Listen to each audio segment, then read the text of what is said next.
hello everyone, and welcome to Connect, the weekly podcast for the California Mortgage Bankers Association. I'm Susan Milazzo, CEO, and I'm very happy that you could join us today. So this is our weekly podcast of the movers and shakers in the mortgage banking industry. And before we get into today's presentation, I would like to thank Incelerate, our Connect podcast sponsor, for their support this year. Incelerate helps lenders close more loans through better borrower engagement. The mortgage industry's most innovative customer experience platform that delivers lead management, sales engagement, enablement, a robust mortgage-specific content library, and data intelligence in all one comprehensible and highly scalable platform. Incelerate delivers dynamic technology strategy and content for every channel of your business to ensure engagement throughout the customer journey, whether it be with your borrower, referral partners, or any other party to the loan transaction. This dynamic enterprise solution seamlessly fits into your tech stack due to their advanced API connectivity, modern design, and open architecture. Gone are the days of managing multiple and separate systems and having your data trapped in data silos. This innovative platform allows you to provide your internal and external customers timely, relevant information based on data intelligence to build repeatable outcomes at each stage of the customer's journey. Close more loans, improve borrower conversions, enhance customer retention, transform your customer acquisition lifestyle, and create customers for life. And for more information, you can visit Incelerate.com. And thank you to Incelerate for your support this year. Before I introduce my guest today, I would like to remind our listeners that we are getting ready for our Legal Issues and Regulatory Compliance Conference that's happening in San Diego, in person, I might add. At the beginning of December. We've got some great panelists that will be providing very timely information on what's hot in litigation and regulatory compliance. Today's guest is also a speaker at that conference. And if you are an attorney in California, we will be offering MCLE credits through the California State Bar. So great event, don't want to miss that. You can visit our website for information to register for the Legal Issues and Reg Compliance Conference. And with that, I would like to welcome my very good friend, Joe Lynyak, so partner at Dorsey, as today's podcast guest. Hi, Joe. Hello, Susan, how you doing? I'm good. Joe, you are one of the very first people that I met when I came to the California MBA all those many years ago when we were both 16. And it has been a great journey. You have been a long time supporter, very active with the California MBA, and we are certainly grateful for that. But I always like to start off these interviews with just a little background on you and how did you get into this part of the business or specifically pick financial services as your area of legal expertise? Well, let me see. It is good to see you. I think we've known each other for about 140 years. And after I got out of Georgetown Law School and worked for a judge, I was offered a position in the FDIC's honors program in banking in Washington, D.C.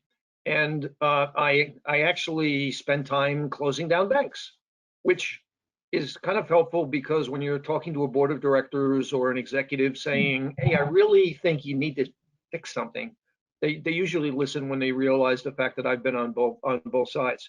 I eventually became a partner at the old McKenna, Connor and Cuneo law firm, where and again, I mean, this affects the CMBA. McKenna was the leading law firm in the United States dealing with savings and loans, and savings and loans ran the mortgage market. Yeah. At that point, there was no secondary market. There was no such thing as interstate branching or exporting interest rates, and we worked very diligently to create what has come today, today's market. And along the way, unfortunately, savings and loans went away. Then after that, the subprime mortgage lenders, they went away. And what we have now is a very, very strong, vibrant partnership comprised of non-bank mortgage lenders and banks that engage in mortgage lending and so really the CMBA has inherited the mantle of mortgage lending in California and actually elsewhere, and we may talk about that a little bit in a moment. Yeah, that the whole S&L crisis definitely kind of a big jettison forward for the independent mortgage banker, right? And I learned something new about you today. I did not realize that was part of your background. So that is interesting. That's interesting for sure. So you have been recognized, you've been on the Washington, D.C. list of super lawyers ever since 2016, each year since 2016, recognized as exhibiting excellence in the practice of law. So let me ask you, do you mentor other attorneys given your recognition in your field? Well, the advantage of being awarded super lawyer status is that every year they send me a new blue suit with a red cape. And my kids yell at me, but that's okay. I wear it. What the heck? It's good for Halloween. But I will tell you, though, being seriously, that mentoring is absolutely critical, and I'll tell you why. In financial services, unlike commercial lending, I'll loan you $100 million on the back of a napkin. In consumer lending, it's really, really complicated. I once counted about 25 separate areas of law you have to know about.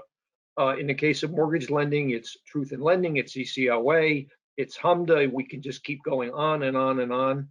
And it's really difficult for young people to get their arms around this because the way that things are structured nowadays, they don't have enough time to be able to read treatises. They're looking at individual computer screens. And so you learn by osmosis, by talking to people, by explaining what the background is. And frankly, a lot of the background is oral tradition. It's not written anywhere. So I think it's really, really important to be mentoring people. I try to go out of my way of doing it. And thankfully, there are old fogies like you and me that remember things to be able to teach people, like, this is really what is meant by what you're reading. So this way they learn and they can then continue on with their own careers. Well, and I think also there's that notion of, history not repeating itself, right? Well, so let me help you, new attorney, understand, how this law, how this regulation came to be, what was happening in the market that spurred that. And I think that's very beneficial, for anybody that's choosing this area of law to practice. And you're right. What you have seen and witnessed in the industry isn't written down as from an attorney's perspective, in the financial services industry. So I'm happy to hear that you pass that along to the next generation that can take over these businesses when you and I can finally retire, right? Well, I will also add another component, and look, I've been a longstanding critic of the CFPB. In that they are incapable of writing a paragraph without writing an extra 200 pages explaining what it's about. And you really don't have to do this, guys. You can do it a little more succinctly. And by that, I mean, look, going back about 30 years ago, there was something which was revolutionary. It was called Truth in Lending Simplification, making it easy to understand for people to understand. You'll probably never hear me say this, but Elizabeth Warren originally had it correctly, which is people need to know 5 or 6 important things. And the rest of it, you can put into a document, you can protect yourself. Actually, I think, TARP, they did a good job in being able to put together a comprehensive list of disclosures. Maybe more counseling would be okay, but truth in lending right now is so unbelievably complicated. It's really difficult for anybody to understand. And maybe that's something that's why the mentoring is so important, to understand. Let's parse it through and understand the pieces, because it's been made too complicated for the average practitioner to be able to understand. Right. So let's talk about the CFPB for a minute. So as a nationally recognized leader in financial services industry, what do you think is top of mind for the CFPB going into the new year? Well, it starts with Director Chopra, okay, and he is a very, very bright fellow, very, very well schooled in the politics of DC. in terms of his pronouncements, it's kind of difficult to be able to figure out when he's talking fluff and when he's saying something because he's really signaling that something is about to happen and there's going to be a major change. And I kind of likened it to, remember that movie Sandra Bullock was in, Miss Congeniality, where she was a FBI agent and yet she was a contestant as a brute in a beauty pageant, and they were interviewing her, and it didn't matter what she said. She had to answer it by saying, "and world peace." Well, to an extent, that's what Director Chopra is doing or may be doing, because everyone has got to toe the line. There's got a tagline that they have to say, and the tagline right now is fair lending and possible discrimination. Whether or not that is true or not, we can get into, but certainly he is signaling the fact that something is about to happen and they are turning the ship of state, meaning the CFPB, back towards where they were 4 years before the Trump administration. That's probably a fair statement, right? Yeah, you look back to where we were before the last administration. So fair lending has been an issue for the mortgage industry for many years, but now we're also focusing on fair servicing, especially when we see so many borrowers, that are exiting forbearance. So what should lenders be thinking about relative to fair servicing in their shops? Oh, another really good question. One of the things about what we're talking about here, we're talking about discriminatory treatment of minorities versus disparate impact. So disparate treatment, meaning you're doing it intentionally. Disparate impact, where there's on its face there's neutrality, and yet through statistical information you can identify the fact that a identified minority or other protected group is being discriminated against. In the case, what's important here is data. Why are there so many enforcement actions on fair lending? Because of HMDA. Because HMDA gives you the data that you can identify. In the case of servicing, it's one-on-one. There's not a lot of records out there to be able to identify whether or not somebody has treated someone improperly. So it's disparate treatment. And that means it's going to take a lot more time if somebody decides to target you to do an investigation and identify, do we have the data to be able to challenge someone's activity? Now, we probably all remember, and I'm sure that you remember, the old mystery shopping days. Yeah, mystery shoppers.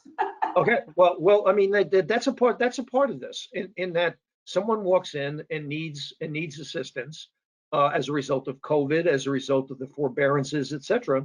Have they been treated differently from your basic Joe White guy?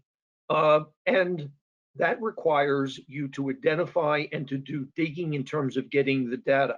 And so I think that a starting point there's two starting points. First of all, do you have a reliable fair lending program? Do you have a reliable fair servicing program which emphasizes equal treatment, letting people be aware of the fact that they have to be dealing with people on an even-handed, fair basis? Because that is something that, frankly, is not intentional and yet can occur. And if you're targeted by the CFPB has got enormous investigative powers, the so-called CIDs, or civil investigative demands. And if you get targeted, you're going to be into it in terms of their ability to investigate you till the cows come home. But I will say a silver lining here, and that is lenders have done a very, very good job at addressing fair lending concerns. We do it all the time. We test for it all the time. Maybe we need to dust it off and take another look at it, but generally it's high quality. And I think that it's probably a misstatement on the part of the CFPB to be emphasizing fair lending to the degree they have been, because it's just simply not reflected in the enforcement and data that's come out so far.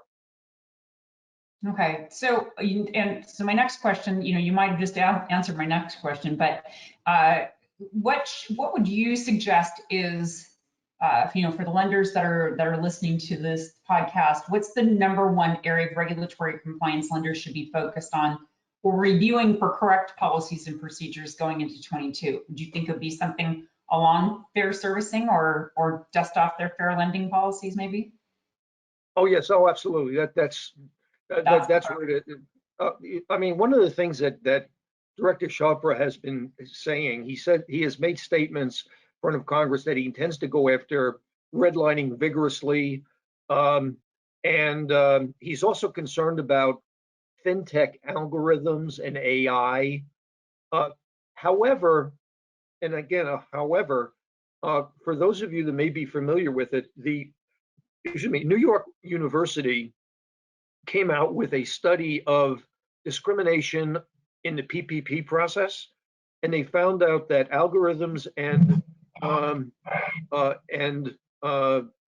AI really eliminated unintentional discrimination against minorities applying for PPP loans, which is completely contrary to what Director Chopra has been saying. I think that's because he's interested in it and he can look into it if he wants because he's got the tools to do so. But again, interesting things to be, what's real, what's not. When is it Sandra Bullock world peace versus reality? And then here's another thing. Okay, so you take a look at your fair lending policies and procedures. There have been sizable amounts of matters requiring attention and examinations for HMDA misreporting, not discriminatory lending, but HMDA misreporting. So you need to be checking that. And then in the background is the issue of UDAP. Maybe it's not a violation, but should you be doing it a little bit better? You can always evaluate that, and I think there's a lot of people that are now talking about what ends up being a good platform for treating people fairly in order to avoid, even if you don't cross the line, somebody might be able to say that this is still inherently unfair. Right, right. Yeah, we've had, going back to your comment on kind of the algorithms that are used, the automated decision-making SIST platforms. We've even had legislation in California, as you know, that was introduced this year on looking to make some changes there as well. Not a piece of legislation that moved forward, but certainly something that we could be seeing on the state level going into 22. And the Director Chopra's concern is a concern that, gee, I don't know what's in the black box. And you may have hidden something in there that ends up being discriminatory in nature. Can he do an investigation? Yeah, he can. But right now, the data that seems to be coming out indicates that that you can construct these things in a manner which are neutral, racially neutral in nature, gender neutral in nature. Are there going to be mistakes made? Yeah, there's always going to be mistakes made. But again, what's real and what's not, but quite different from whether or not they decide to do an investigation of you as a lender. Right, right, right. So I think, yeah, thank you. Thanks, Joe. There's so much going on. And then with, the end of forbearance and people, going back to the fair servicing, issues that you mentioned, having, relatively new person at the head of the CFPB, lots for lenders to be thinking about going into the new year. So we're coming to the close of our podcast, but I wanted to end on this. You have been a very active member and contributor to the successes of the California MBA for many years, even predating me. So what can you share with listeners about why you volunteer with the California MBA? Well, as I mentioned, you guys are the inheritors of the mantle of home lending, frankly, not only in California but nationally. Originally it was the California League of Savings Institutions, which are the old SNLs, and California, as you know, is the fourth or fifth largest economy in the world. And when the SNLs went away, you took over the leadership role, and frankly, you guys have always done a fantastic job in recognizing that California leads the way, good or bad, in whatever policy issue they want to adopt.